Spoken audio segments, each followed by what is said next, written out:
இறுதியாக ஏற்புரை வழங்க அண்ணன் மா தொல்காப்பியன் அவர்கள்.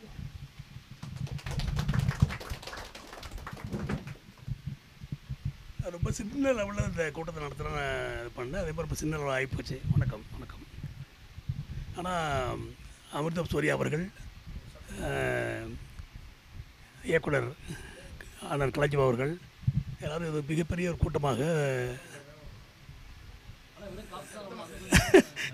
நம்ம குரல் அப்படி தாங்க, அதனால தான் அதிகம் பேசுகிறதில்ல. ரொம்ப சிறந்த ஒரு பெரிய ஒரு மீட்டிங் பண்ணிட்டாங்க, அதனால பேசிட்டாங்க. அமிர்தம் சூர்யா வந்து ஒரு இலக்கிய அழகாக அவர் எழுதின அந்த முன்னுரையே வந்து இங்கே பேசியிருக்காங்க. அந்த முன்னுரை அருமையான முன்னுரை. அது வந்து ஒரு நிறைய புத்தகங்கள்லேருந்து எடுத்துக்காட்டுகளோடு 18ஆம் நூற்றாண்டில் எழுதின புத்தகத்தை எல்லாம் எடுத்து அதெல்லாம் ஆய்வு பண்ணி இந்த புத்தகம் ஒப்பிட்டதை இந்த புத்தகத்தை மிகப்பெரிய தகுதியாக நான் பார்க்குறேன். இந்த புத்தகம் அப்படிங்கும்போது இதுவும் நான் வந்து இந்த கதைகள் எழுதுவது என்னுடைய நோக்கமே இல்லை. நான் கதை எழுதுறதே கிடையாது. நான் வந்து எப்போவுமே சிறு வயசுலேருந்தே காட்சியாக தான் சிந்திக்கிறேன். எனக்கு காட்சி தான் எனக்கு பிடிக்கும். ஒருத்தர் பார்த்தோன்னா அவர் எப்படி பேசுவார் அப்படின்னு இப்படி திங்க் பண்ணிட்டு போயிடுவோம். உதாரணமாக நான் வந்து பிஇ மெக்கானிக்கல் இன்ஜினியர் கோயம்புத்தூரில் பிஹெச்டி காலேஜ் ஆஃப் டெக்னாலஜியில் உட்காந்துருக்கேன். அங்கே போய் பார்க்கும்போது எனக்கு அதுக்கு முன்னாடி பெண்கள் தான் அழகாக இருப்பாங்கன்னு பார்த்துருக்கேன். அங்கே பசங்களாம் ரொம்ப ரொம்ப அழகாக இருக்காங்க. அவர் ரொம்ப ஹைட்டாக இருக்காங்க, ரொம்ப அழகாக இருக்காங்க. அவங்க சிரிக்கிறது இப்போமா இருக்குது. இவன் இந்த மாதிரி நடித்தா எப்படி இருக்கும், அந்த ரோலில் நடித்தா எப்படி இருக்கும், இந்த டயலாக் நம்ம பண்ணல, இது பேசுனா அப்படி இருக்கும் அப்படின்னு அப்படி திங்க் பண்ண போகிறேன். அதே மாதிரி ஆசிரியர்கள் வரும்போது ஆசிரியர்கள் பார்க்கும்போது இந்த இந்த ஒரு பேசும்போது இந்த அசைதில்லை, இதுக்கு இந்த டயலாக் கொடுத்தா எப்படி இருக்கும் அப்படின்னு இப்படி தான் இருப்பேன். நான் சிறு வயசுலேருந்து வந்து ஒரு கதைகளை வந்து எழுத்துப்பூர்வமாக எழுத்து கதைகளை எழுத்தின் மூலம் வார்த்தைகள் மூலம் கதைகளை எழுதுவது எனக்கு வழக்கமே இல்லை சார். வணக்கம் சார். சின்ன வயசுலேருந்தே நான் வந்து பிறந்த இடமே வந்து வடுவூர் அப்படிங்கிறது ஒரு நாடகங்கள் நிறைய நாடகங்கள் இருந்த ஒரு இது ஒரு மாதம் நாடகங்கள் நடந்துக்கிட்டே இருக்கும். ராமாயணம் மகாபாரதம் அந்த அரிச்சந்திர நாடகம் அது மட்டும் இல்லை, சமூக நாடகங்கள் அவங்களே எழுதி அவங்களே நடிப்பாங்க. நம்ம திருவிழா இருப்பாங்க, நம்ம பேசி அண்ணா மாமன் பேசிகிட்டு இருப்போம். அவர் திடீர்னு நாடகத்தில் நடிப்பார். நாடகத்தில் நடித்து அடுத்த ரோட்டில் பார்க்க ரொம்ப பிரமாதமாக இருப்பார். அது அவர் நடக்கிறதுலாம் நாடகத்தில் நடந்த மாதிரியே இங்கே வேறு மாதிரி நடப்பார். ஆனால் அவனை பார்க்கும்போது அப்படியே நம்ம கற்பனை பண்ணிகிட்டு இருப்போம். இது மாதிரி தான் எனக்கு இப்படி தான் நான் வளர்ந்தேன். அதனால் வந்து நான் கதைகள் எழுதுறது எனக்கு வந்து என்னோடய இயல்புலேயே அது இல்லாமல் இருந்தது. அதையும் மீறி வந்து ஒரு சில நேரங்களில் வந்து நம்ம என்ன சொல்லுவோம், எழுத்து எப்படி வருதுன்னா வாங்க அதை எழுதிடுவோம் அப்படின்னு எழுதுறதில்லை. அது இப்போ ஒரு நாள் வந்து எந்திரிச்சு வந்து நமக்கு வந்து நோட்டு எங்கே பேனா எங்கே லேப்டாப் எங்கே தேட வச்சிடும். அப்படி எழுதின கதைகள் தான் அது. அவ்வளோ பெரிய முக்கியமான கதைகள்லாம் இல்லை, ஒரு சாதாரண கதைகள் தான். ஆனால் எனக்கு வந்து ஒரு எச்சு துப்பிடணும் அப்படிங்கிற மாதிரி, ஒரு தும்பிடணுங்கிற மாதிரி, அப்படி சொரிஞ்சுக்கணுங்கிற மாதிரி ஒரு எழுத்து இது எழுதி. அது எப்படி எழுதுனா அது வந்து ஒரு 25-30 கதை எழுதியிருந்தேன். அந்த கதைகள் எல்லாமே யாரும் இல்லை. அந்த கதைகளில் ஒரு 9 கதை தான் இருந்தது, அது 8 கதை தான் இருந்தது. லாஸ்ட்டில் ஒரு கதை எழுதினேன். ஒரு கதை எழுதி என்னுடைய நண்பர் ஒளிப்பதிவாளர் சிவசுந்தரம் அவர்கிட்ட அனுப்பினேன். அவர் மிகச்சிறந்த இலக்கியவாதி, நல்ல படிப்பாளி, எதையுமே வந்து விமரிசையாக விமர்சனம் புகழ்ந்து பேச. விமர்சனம்னா குறை சொல்கிறது இல்லை. விமரிசை அப்படி என்பது புகழ்ந்து இருப்பதை எடுத்துக்காட்டி பெரிதாக பேசுவதாக விமரிசை. அவர் விமர்சையாக பேசக்கூடிய ஒரு நண்பர். அவர் அந்த கதையை படித்தோம். அவர் என்ன சொன்னார்னா, நீ இதெல்லாம் வந்து ரொம்ப பிரமாதமாக இருக்கையாது, அடடா என்ன இப்படி எழுதிட்டீங்க அப்படின்னு சொன்னார். அந்த அடடா அப்படிங்கிறது நான் வந்து பயங்கரமாக என்னை தூக்கி உலுக்கிடுச்சது. இது ஒரு புத்தகமாக போடுங்க அப்படின்னு சொன்னார். அப்படி தான் இந்த ஆவலாதி அப்படிங்கிற இந்த கதை வந்தது. ஆவலாதிங்கிற கதை வந்து எனக்கு வந்து இந்த கதை உருவானது வந்து சின்ன வயசில் உருவாயிருச்சு. ஆண் பெண் உறவுகள் சம்மந்தமான எனக்கு ஒரு எண்ணங்கள் இருக்குது. அது அனுபவம் பண்ணால் அப்படி கிடையாது. அனுபவம் இல்லை, அனுபவிச்சு பேசுவாங்கள்ல. திருமணம் செஞ்சவங்க, திருமணம் செஞ்சு ரொம்ப நாள் இருக்கவங்க, 60 வயசில் உள்ளவங்க, இவங்கெல்லாம் வந்து கிண்டலாகவும் கேலியாகவும் ஆண் பெண் உறவுகளை பற்றி பேசுகிறது. அப்புறம் பட்டிமன்றத்தில் பேசுகிறாங்கல்ல, பெண்களை பற்றி, தன் மனைவியை பற்றி, தனக்குள்ள உறவுகளை பற்றி பேசுகிறாங்கல்ல. இதெல்லாம் எனக்கு வந்து மனசுக்குள்ளே உருவாக்கி இருந்த இந்த ஆவலாதி கதை. அது இப்போ தான் எழுதி இப்போ தான் ஒரு 2 இயர்ஸ் ஆகும். ஆனால் அந்த கதை முன்னாடியே எனக்கு உருவாடுது. ஒரு ஆண் பெண் உறவுகளை எப்படி இருக்கணும், எப்படி தான் நல்லாயிருக்கும், எது படிப்பினையாக இருக்கும். ஆனால் நிறைய பேரை வந்து நம்ம வந்து பேசும்போது ஒரு 4 பேர் நண்பர்கள் போகிறோன்னு வச்சுங்களேன். 4 பேர் நண்பர்கள் போது ஒரு பேச்சு அரசியல் போய் மாறி ஒரு பெருசெல்லாம் ஒரு காமம் பற்றி பேசும்போது ஒவ்வொருத்தரும் வந்து அந்த காமத்தை பற்றி பேசுவோம். ரொம்ப அவர் தான் அந்த செய்ய தகுதியானவர், அவர் தான் அதை கண்டுபிடிச்சவர், இப்படி தான்டா இது அப்படிங்கிற மாதிரி பேசுவாங்க. ஆனால் எல்லாமே தப்பாக இருக்கும். என்னுடைய பார்வையில் அது ரொம்ப தவறாக இருக்குது. இவங்க தப்பான ஒரு பகுதியை பிடிச்சிட்டு இப்போ சிறப்பாக பேசிகிட்டு இருக்காங்க. அப்போ என்ன ஏன் சிறப்பாக பேசுகிறாங்கன்னா அவங்க அது கிடையாது. அது அவங்க என்ன காமத்தை பற்றி அவங்க என்ன பேசுகிறாங்களோ, எது எனக்கு தெரியும்னு சொல்கிறாங்களோ, உண்மையில் அது அவங்களுக்கு தெரியல. அது தெரியாத ஒன்று தான் வந்து தெரிஞ்சுதான் பேசிகிட்டு இருக்காங்க. அப்போ இது ஒரு கதை ஒன்று எழுதணும் அப்படிங்கும்போது இது ரொம்ப நாளாக எழுந்துட்டு இருந்தது. ஒரு நாள் வந்து எடுத்து லேப்டாப் இருக்குது, சரி எவ்வளோ எழுத அப்படி தான் எழுதினேன். எழுதி என்னுடைய நண்பர்களுக்கு, ஆண் நண்பர்கள், பெண் நண்பர்கள் எல்லாருக்கும் எழுதினேன். அர்சாவுக்கு அனுப்பினேன். 3 மாதம் ஆச்சு. லோ கும்பரன் வந்து உடனே படிச்சுட்டு இம்மிடியட்டாக அதை தோட என்ன நீ இப்படி பண்ணிட்டீங்க அப்படின்னு பேசினார். அர்ஷா கெஞ்ச பார்த்தீங்களா அது பார்த்தீங்களா அப்படின்னு நான் பார்க்கவே இல்லை. அப்புறம் ஒரு நாள் அவங்கள பார்த்துட்டு அவங்க அதில் உள்ள ஃபேக்டை மட்டும் சொன்னாங்க. என்ன சொன்னாங்கன்னா, அமிர்தம் சூர்யா சொன்ன மாதிரி தான், அந்த பெண்ணை வந்து தாசிங்கிறது ஒரு குளம் இருக்கா, அது ஜெனட்டிக் இருக்கா, அப்படி இது எப்படி நீ இப்படி எழுதலாம், நீங்கள் ரொம்ப தப்பு இல்லையா? அது ஜெனட்டிக்கலாக ஒரு பொண்ணு இப்படி தான். இப்போ இவங்கெல்லாம் வந்து எஸ்சி, இவங்கெல்லாம் பிசிங்கிற மாதிரி இவங்கெல்லாம் வேசின்னு இருக்கா அப்படின்னு கேட்டாங்க. நான் அதுக்குன்னா இன்னொரு கதையில் நான் ஒன்று சொல்லியிருப்பேன். ஒருத்தர் வந்து நல்லா பாடுகின்ற திறமை இருக்குது. அவர் என்ன ஆவார்? அவர் இறுதி அப்படி இப்படி ஓடி போய் பாடகர் ஆகிடுவார். ஒருத்தர் வந்து உடம்புல வந்து ஆடுகின்ற திறமை இருக்குது. அவர் என்ன பண்ணுவார்? அவர் கண்டிப்பாக வந்து ஒரு டைமில் ஒரு டான்ஸராக மாறிடுவார். சரி, ஒருத்தர் வந்து ரொம்ப அழகாக இருக்காங்க. அவங்க என்ன பண்ணுவாங்க? அவங்க நடிகர்கள் ஆயிடுவாங்க. இன்னும் சொல்லப்போனால் தானே தன்னை ரசிக்கக்கூடிய உடல்நிலை ஒருத்தர் இருந்தால் அவர் என்ன ஆவார்? அவர் அந்த உடல்நிலையை எப்படி பாடகர் ஊருக்கு காட்டுறாரோ, எப்படி ஒரு டான்ஸர் ஊருக்கு காட்டுறாரோ, எப்படி ஒரு அழகு சினிமா துறையிலேருந்து ஊருக்கு காட்டுறாங்களோ, அதே மாதிரி தானே ரசிக்கக்கூடிய ஒரு அற்புதமான உடல் கட்டுற கூட நான் இருக்கேன் அப்படின்னு தெரிஞ்ச ஒருத்தர் என்ன பண்ணுவான்? அதில் ஒருத்தர் என்ன பண்ணுவான்? அது அர்த்தம் காட்டுவான்ல. அப்படி காட்டும்போது அது வந்து ஒரு காபத்தை தீர்க்கின்ற ஒரு கலையாக மாறுகிறது அப்படிங்கிற அடிப்படையில் நான் எழுதியிருக்கேன். அவங்க அப்படி தான் பிறந்து வந்துட்டு இருக்காங்க. அப்படி கிடையாது. எல்லா காலகட்டத்திலுமே அழகானவர்கள் இருக்கிறாங்க. என்ன சிரிக்கிறீங்க? எல்லா காலகட்டத்திலுமே அழகானவர்கள் இருக்கிறாங்க. எல்லா காலகட்டத்திலுமே இப்போதான் தெரியுது ஏன் சிரிக்கிறீங்கன்னு. ஸோ அதே போல் ஜமுனா ராமஜெயம் அவர்கள் இருக்காங்களா? அவங்கள என்னுடைய இந்த படத்தில் அவங்கெல்லாம் கூப்பிட்டுருந்தேன். இந்த குறும்படத்தில் நடிக்கிறது அவ்வளோ. ஏன் அப்படின்னா, அது ஒரு அந்த படம் வந்து அதில் வந்து அந்த கேரக்டர் வந்து ஒரு தாசில்தார் கேரக்டர் மாதிரி வச்சுங்களேன். ஒரு தாசில்தார் ஒரு ஆணவமாக பேசணும். அவங்க அழகாக இருப்பாங்க, ஆனால் ஒரு ஆணோட ஒரு அதிகாரத்தோடு பேசணும். இவங்க பேசுகிறது பார்த்தீங்கன்னா அடி தொண்டையில் ஒரு ஆண் இருப்போம், குரல் இருக்கும். ஒரு பேசுங்கன்னா அடி தொண்டையில் ஒரு ஆணுடைய அதிகாரம் துணிக்கும். அந்த மாதிரி பேசுவாங்க. அதனால அந்த படத்தை நான் கூப்பிட்டுருந்தேன். 3 தடவை 3 வாய்ப்பு கொடுத்தா அவங்க வரவே இல்லை. அவங்க ஒரு நான் ரிகல்சல் வைக்கிறேன், 3 நாள் வைக்கிறேன், அவங்க வரவே இல்லை. அது நடிச்சுருந்தா உண்மையிலேயே அது நல்லா இருக்குன்றிருக்கும். அந்த வாய்ஸு, அந்த கண்கள், அந்த இதெல்லாம் எல்லாம் சேர்ந்து வந்து எனக்கு ஒரு இது கற்பனை பண்ணியிருப்போம்ல. இப்போ இவர் தான் இப்படி தான் இருப்பார், இதை இப்படி போடலாம், இந்த ஆர்டிஸ்ட்டை இங்கே போடலாம் அப்படின்னு இருக்கணும்ல. அது எடுப்பு. அப்போ அவங்கள வந்து நான் கூப்பிட்டு தான் வரல. இப்போ இன்றைக்கி வந்து பேசியிருக்கேன். ரொம்ப நன்றி உங்களுக்கு. அதை ஒன்று என்ன பண்ணுறாங்க, அதை எழுதிட்டாங்க. வரவேற்புரைக்கு எழுதி பேசிய ஒரே அவங்க தான். ஆனால் என்னென்னா, வரவேற்புரைங்கிறதுக்குள்ள அதில் கூட அவங்க வந்து அதை ஒரு இது பண்ணிக்கிறாங்க. அதை வந்து சீர்திருத்தி எக்ஸசைஸ் மாதிரி பயிற்சி எடுத்துகிட்டு வந்து பேசுகிறாங்க. உங்களுக்கு மிக்க நன்றி, நல்லா பண்ணீங்க. இதை அடுத்து வந்து ரஜினா சந்திரா அவர்களைப் போல் அவங்களுடைய பேச்சு ரொம்ப அழகானது, நிதானமானது, பொறுமையானது. ஆனால் இப்படி பேசுவாங்க நான் எதிர்பார்க்கவே இல்லை.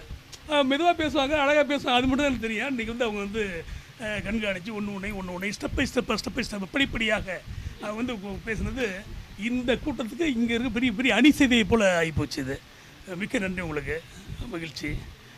அப்புறம் வந்து ஐயா கலைஞர் அவர்கள், எனக்கு பேச வராதுங்க, இன்றைக்கி தான் பேசிட்டு இருக்கேன், என்னன்னு தெரியல எனக்கு. ஐயா கலைஞர் அவர்கள் வந்து ஃபோன் பண்ணுவேன். ஃபோன் பண்ணும்போது நாங்கள் எப்படினாலும் ஒரு 45 நிமிஷம் பேசுவோம். 45 நிமிஷம் அவங்க தான் பேசுவாங்க, நான் கேட்டே இருப்பேன். ஏன் அப்படி நடக்குதுன்னா அவர் பேசும்போது ஒரு குழந்தையினுடைய செருமல், அது வந்து பாருங்க அப்படின்னு ஒரு பேசுவாங்க. அது ரொம்ப பிடிக்கும். ஒரு குழந்தை அவருக்குள்ளே இருக்காங்க, நீங்கள் அந்த குரலை கேட்டுகிட்டே இருக்கலாம், உங்களுக்கு என்றைக்குமே சலிக்காது, பேசிகிட்டே இருக்கலாம். அது மட்டும் இல்லாமல் இலக்கிய பற்றி பேசினா உலக இலக்கியத்தை பற்றி பேசிகிட்டே இருப்பார். நிறைய புத்தகங்களின் பெயர்கள், அது எழுதின எழுத்தாளருடைய பெயர்கள், அது பேசிகிட்டே இருப்பாங்க, நான் கேட்டுகிட்டே இருப்பேன்.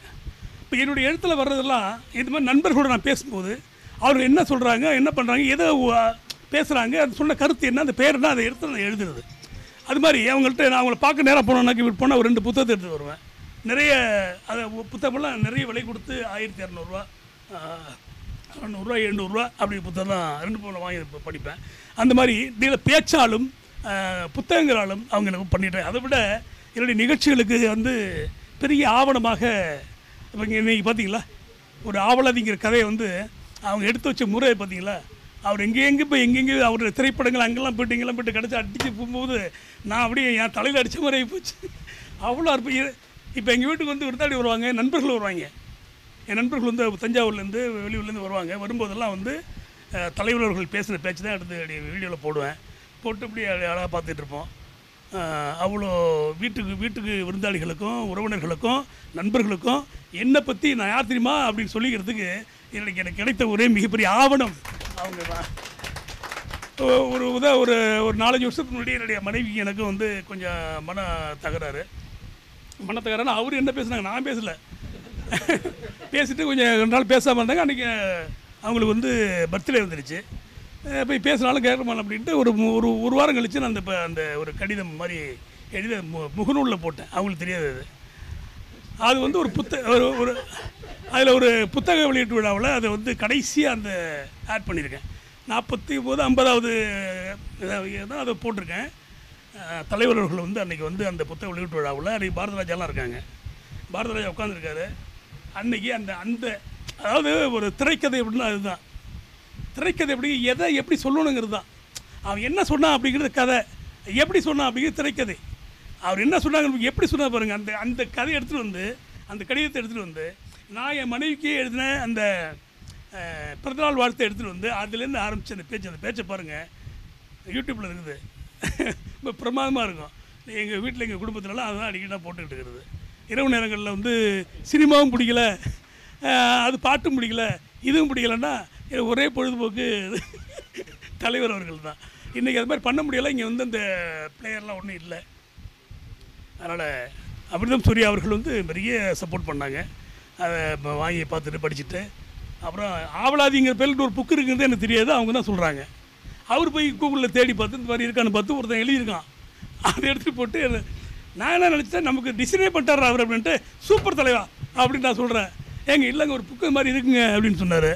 எப்படி இப்படி வச்சுக்கலாமா எப்படி பண்ணலான்னு கேட்டேன். இல்லை சார் இப்படி இருந்தது, அது அப்படியே இருக்கட்டும், நம்ம இதை பண்ணுவோம் அப்படின்னு பண்ணால். இப்போ அப்புறம் நிறைய இந்த விருதுகளுக்கு அனுப்பணும்னு சொல்லி அவர் நிறைய அட்ரஸ்லாம் கொடுத்தாங்க.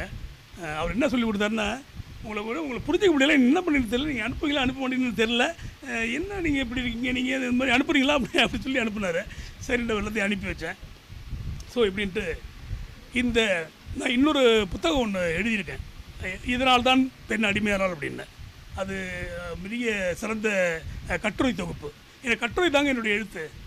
எனக்கு வந்து கதைகள் வந்து என்னுடைய எழுத்து, என்னுடைய தளம் கிடையாது. என்னுடைய கட்டுரைகள் தான் நான் என்ன யார் அப்படிங்கிறத ப்ரூவ் பண்ணக்கூடிய எழுத்தாகவும் சொற்களாகவும் வார்த்தைகளாகவும் வர்ணனைகளாகவும் அதை நான் பண்ண முடியும்.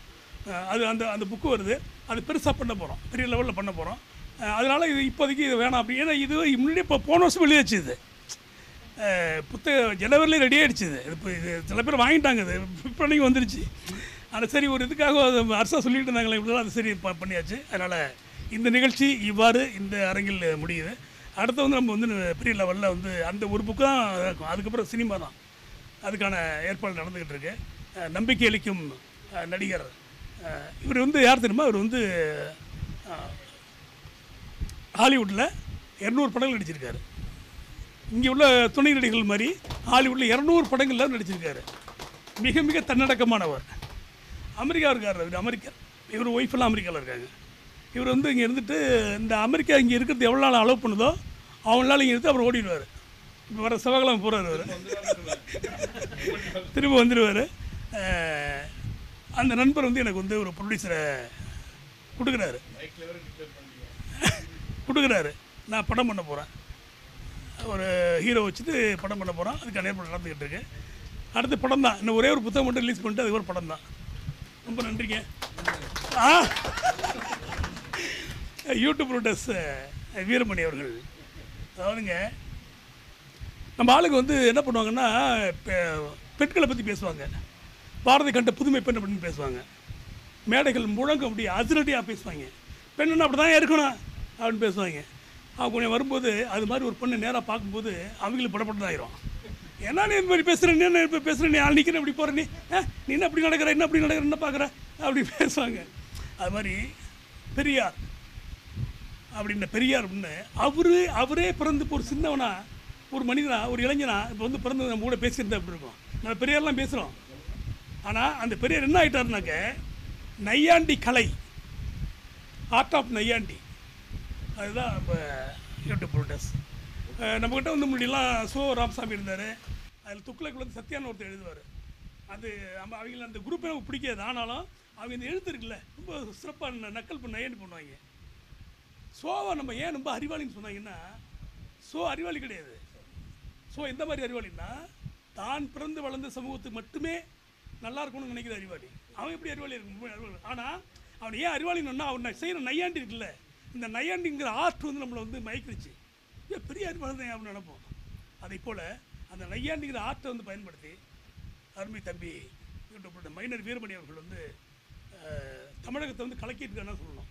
இப்போ ரீசெண்டாக வந்து தஞ்சாவூரில் ஒரு மீட்டிங்கில் பேசுகிறாரு, தீகா மீட்டிங்கில்.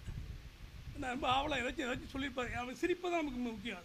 உயர்தரமான நகைச்சுவை நமக்கு நகை வேணும், சிரிப்பு வேணும். அந்த சிரிப்புனா உயர்தரமானதாக இருக்கணும்.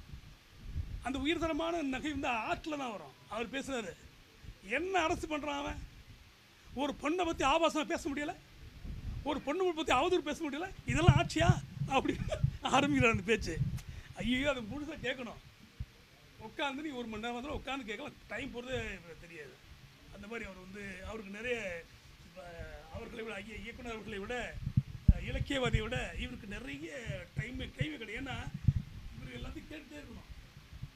வீடியோ கேட்கணும், நியூஸ் பார்க்கணும், அதை பார்க்கணும், இவன் என்ன சொல்லிக்கோமானா அதை என்ன சொல்ல போய் இதெல்லாம் பார்த்து இவர் வந்து ரிப்ளை பண்ணணும்.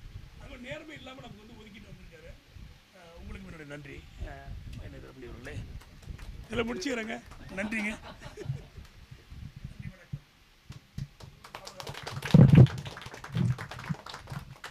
நிகழ்ச்சி முடிந்து விட்டது.